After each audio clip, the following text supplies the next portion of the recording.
Assalamualaikum warahmatullahi wabarakatuh. Saya Windy Mayani Dalimunte akan menjelaskan tentang kemiskinan.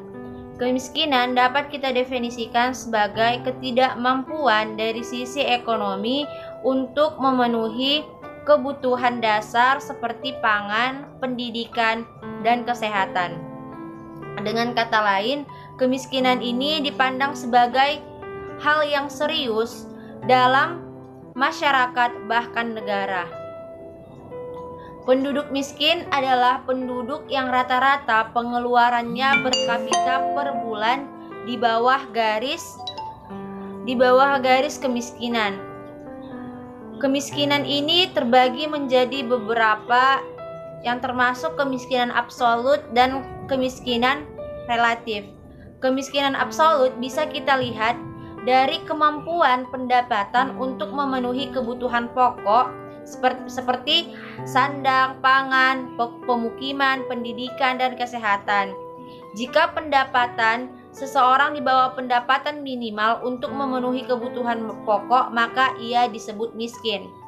Sedangkan kemiskinan relatif bisa kita definisikan sebagai seseorang yang berada dalam kelompok kemiskinan relatif ini jika pendapatannya berada di bawah pendapatan sekitarnya atau dalam kelompok masyarakat, dan kelompok kemiskinan relatif ini dia membandingkan antara masyarakatnya.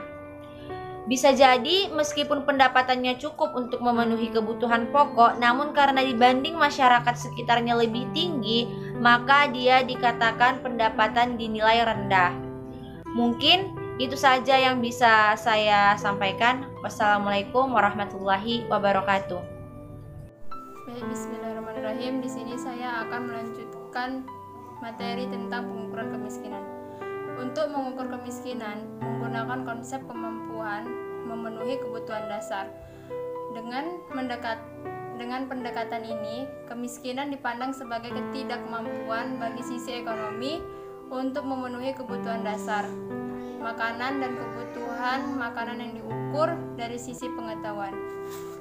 Dan yang kedua, di sini saya akan menjelaskan tentang strategi pengentasan kemiskinan yang dilaksanakan oleh pemerintah dapat dibagi menjadi dua bagian dasar, yaitu pertama, melindungi keluarga dan kelompok masyarakat yang mengalami kemiskinan.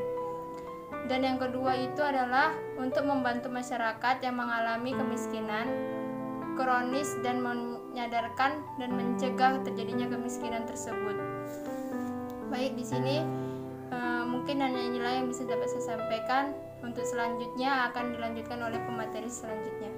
Bismillahirrahmanirrahim. Assalamualaikum warahmatullahi wabarakatuh. Perkenalkan, nama saya Sultan Rasnasya. NIM saya 0501193220. Saya akan menjelaskan konsep distribusi pendapatan. Distribusi pendapatan berarti suatu cara di mana kekayaan nasional didistribusikan ke berbagai faktor produksi yang memberikan kontribusi terhadap negara dan prinsip-prinsip yang menentukan bagian dari tiap-tiap faktor tersebut. Bismillahirrahmanirrahim. Assalamualaikum warahmatullahi wabarakatuh. Terima kasih sebelumnya kepada pemateri-pemateri yang sudah mempresentasikan materinya. Dan saya Rahmat Hidayat ingin mengajak kita untuk merenung tentang kemiskinan yang terjadi di Indonesia. Sebagai renungan buat kita, kemiskinan di Indonesia sudah merajalela hampir di seluruh pelosok negeri. Dan dari kemiskinan itu sendiri banyak cerita-cerita tentang kesedihan kemanusiaan yang menyayat di diri kita sendiri. Seperti kita lihat kasus-kasus yang hampir dikatakan 100% latar belakangnya itu terjadi karena kemiskinan.